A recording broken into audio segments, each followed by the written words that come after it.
ভালোই লাগছে এখানে এসে, সবার সাথে আনন্দ করতে পারছি।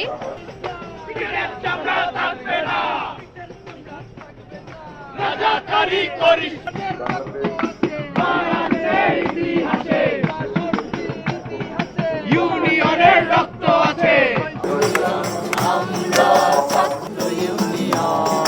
এনসিপি তো আসলে জামায়াতে ইসলামেরই একটি অক্সিলারি ফোর্স। আমরা প্রথমেই অভ্যুত্থানের পর থেকেই বলছিলাম যে মুক্তিযুদ্ধের যে ভাস্কর্যগুলো, সেই ভাস্কর্যগুলো অভ্যুত্থানের পর থেকেই কে বা কারা ধ্বংস করেছে। আমরা সুস্পষ্টভাবে বলেছি যে গত 15 বছর আওয়ামী লীগ মুক্তিযুদ্ধকে কেন্দ্র করে এক ধরনের বাণিজ্যের পর্যায়ে নিয়ে গিয়েছিল, কিন্তু 24-এর একটি অভ্যুত্থানের মধ্য দিয়ে কোনোভাবেই সেই মুক্তিযুদ্ধকে অপাঙ্গেয় করা যায় না, মুক্তিযুদ্ধকে অপ্রাসঙ্গিক করা যায় না। আমরা মনে করি যে বাংলাদেশ যতবার সংকটে পড়েছে আমরা ততবার 71-এ ফিরে গিয়েছি।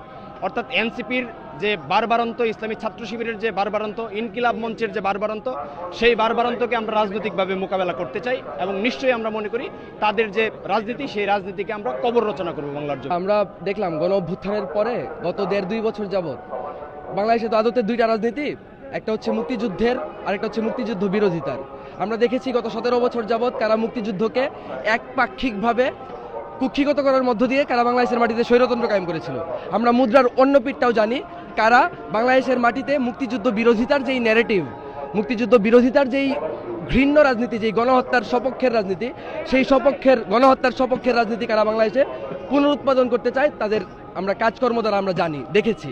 সেই জামায়াত ইসলামের যেই নির্বাচনে আসা নিয়ে বা বাংলাদেশের মাটিতে রাজনৈতিকভাবে পুনর্বাসিত হওয়ার যেই মাধ্যম, সেই মাধ্যম নিয়ে আমরা একাধিকবার প্রশ্ন তুলেছি, কিন্তু অভ্যুত্থানের পরে আমরা দেখলাম যে অন্তর্বর্তীকালীন সরকার, যেই সরকার দায়িত্ব নিয়েছিল তার তরফ থেকে, এবং অপরাপর যেই রাজনৈতিক শক্তিগুলো ছিল অভ্যুত্থানের সপক্ষের শক্তি, তাদের তরফ থেকে আমরা নির্লিপ্ত আচরণ দেখলাম এবং দেখলাম কিভাবে হচ্ছে পুনর্বাসিত করা হয়েছে।